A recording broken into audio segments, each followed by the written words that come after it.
Hanya, I got a question for you. What is the skills necessary to be a great consultant? That's a great question, and one of the most commonly asked questions. How do you become a great consultant? So the first part is that you have to have some personal skills and strengths. One of the most important ones is having analytical skills. The ability to analyze information and connect the dots to make sense of the information that is given to you. And to build on that, having creative problem-solving capabilities. To think of different alternatives and do a lot of scenario analysis of what could happen based on each potential solution. Why can't I just use Google? Very funny, Sanjay. If everyone could use Google, then we would not have so many consultants working around. So there are some skills that are required. And just having the capability to look at information and make sense of it, it's a skill that many people are very good at. Another part of being a good consultant is having excellent organizational skills. There is a lot of work that needs to be done. And to be organized in order to get data, connect with people, get all the information, and have a project plan to follow and overcome challenges. So like a Gantt chart or a project plan? Do those keep... Absolutely. I'm glad that you know the buzzwords. Absolutely. Part of being a good consultant is to have a project plan with different phases, what needs to happen for each phase, who are the stakeholders, who needs to be involved, what are the resources. So it's important to be very organized. But Hanya, what if some of your client disappears for 3 weeks and your deadline doesn't change? Well, that's why being a good consultant requires you to be flexible and agile. There is a lot of missing information, and a good consultant, first of all, needs to work with a lot of missing data, make educated assumptions, and do their own research to get information.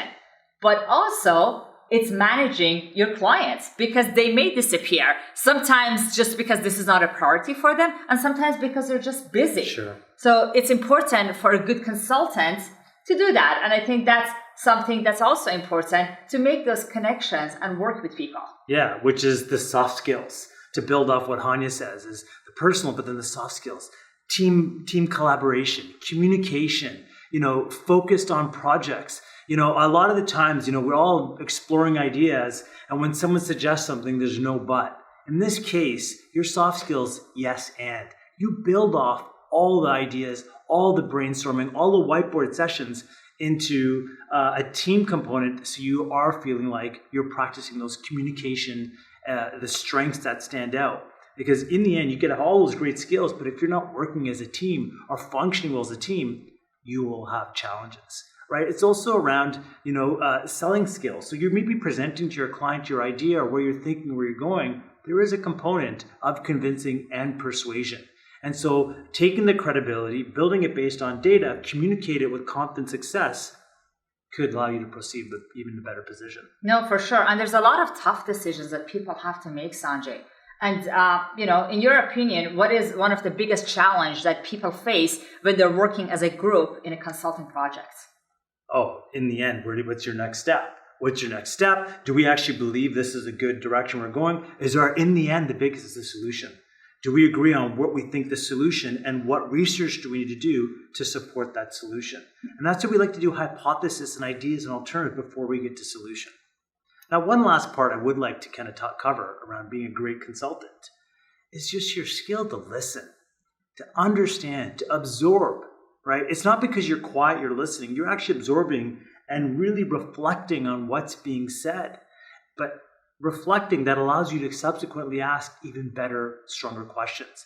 The worst thing you could do is drink the Kool-Aid. Is they feed you all this and they have their tunnel vision and they say how great we are and you feed into it and build off it. No, be curious and understand that the questions you have and the impact it has on where you go with your next step.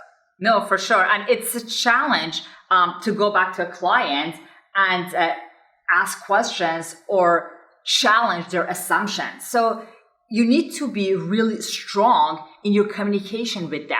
And you can improve on this skill. Not everybody walks in with all of these skills mastered. However, if you talk to other consultants, get their experience, understand their challenges, it will help you develop the right skills.